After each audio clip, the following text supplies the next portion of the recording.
How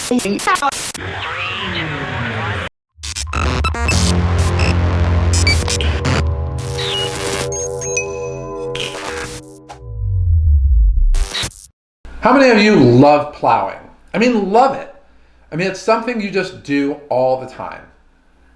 Well, I'm guessing a lot of you either one, have no idea what I'm talking about because you live in a warm weather state, or two, if you live in a cold weather state, you think I'm crazy. But I'm not talking about the plowing as in plowing snow. Today we're going to talk about a concept in the community that we call plowing.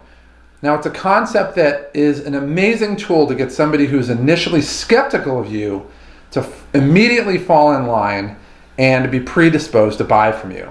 I mean, it's really an unfair tactic, but it's one that when you use it and you learn how to use it effectively, it's really unfair. I mean, unfair in a great way in your favor. Now, in the community, we use this term plowing to really deal with another term in the community that we call tests. And what that means is you meet a girl and she basically is kind of skeptical of all the guys out there because she's assuming that most of them are low value, and she wants some way to figure out if this guy is really low value as she suspects or not. And so she gives what we call a test, and the idea is to say something to really get you off your game and to throw you off and to make you just kind of not know what to do.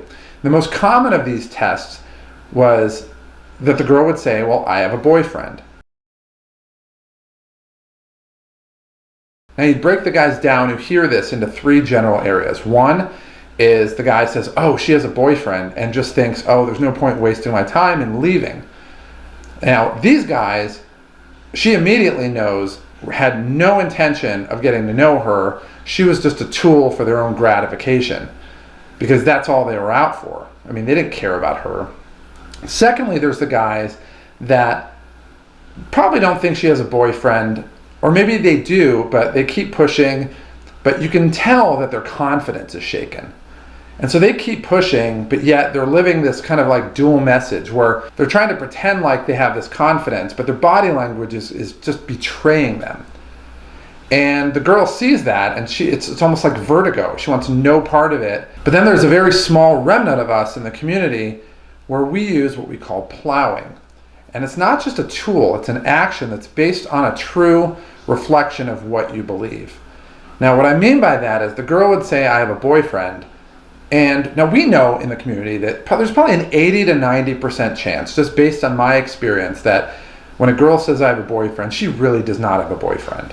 What she really means is she wants a boyfriend or she had a boyfriend, but she does not currently have a boyfriend. So we know that, and we are just going to be non-reactive because to be honest, it's the lamest test that you can imagine. Like, we know, we've heard it a million times, and we know it's bogus. And so we hear it, and it's like, we're just going to be non-reactive. We're going to pretend like we didn't even hear it, and we're just going to keep talking as if she didn't even say anything. In other words, we're just going to plow on. We're going to plow through it. Again, most likely, just something that she's saying to really test whether the guy is going to implode or show that he's really fake. And for us, honestly, we don't care. Like, if she has a boyfriend, fine, but the odds are she doesn't, and we're just going to kind of ignore it. And part of it's based out of some level of disrespect that we're getting the lamest of tests out there. And so we move on as if she didn't say anything, and so she's expecting us to have some type of reaction or to be reactive in some way, and we just aren't. We're just moving on. It's almost like we're deaf and we just didn't even hear it. And so she's going to go on at some point going forward and give some other test. It's not the boyfriend anymore. That didn't work. And then guess what we're going to do? We're just going to plow right through it as if we didn't even hear anything. And so at this point, she realizes, one, this guy's really confident. Two, he's unlike any guy that she's met. And the curiosity attraction switch is going to be flipped in an instant.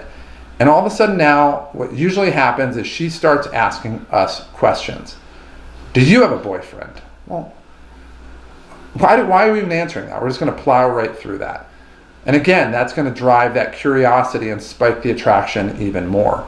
And so the idea is that you plow through there, and what you're really showing is that you're not reactive, whereas other people are reactive, especially when you're being thrown off your game. In sales, it's the same thing.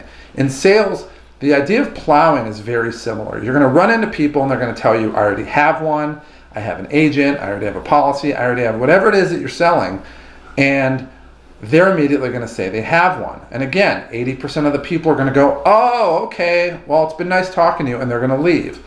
10% of them are going to immediately get so shaken but try to go through it. Another 8% is going to be shaken, but they're just better at hiding it.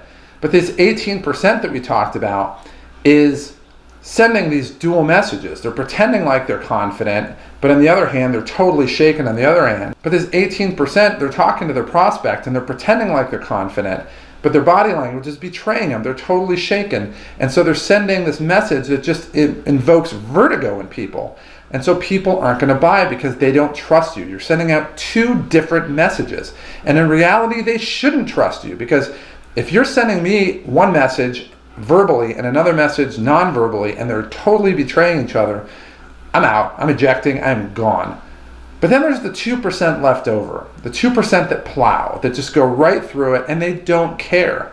Why? Because you may have that product. You may already have an agent. You may have X, Y, and Z. But I don't care, because I know I'm probably better than that agent. I know my service is probably better. I know my product's probably better. And I know from an emotional standpoint, they're going to be way prouder of working with me than they are with anybody else.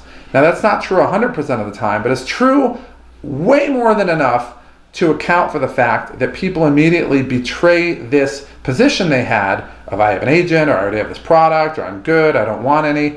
And at some point in time, they start peppering me with questions, and soon enough after that, they're asking me if they want to buy. And it's as simple as that. So if you want to get past somebody who initially is just call screening you, and they're giving you some bogus excuse that you know is a bogus excuse, but you don't know how to handle it, or they're just approaching you from a sense of skepticism, or both, really, the easiest way to get through that is just to plow through it, is use plowing. And you're acting like you didn't even hear them. And what happens is they're going to start to get curious, and the more curious they get, they're going to start asking you questions. And that is your mile marker. That's how you can tell that the plowing has been effective. And soon enough, these same people that are telling you they weren't interested, or they had the product, or they're happy with what they have, are signing on the dotted line.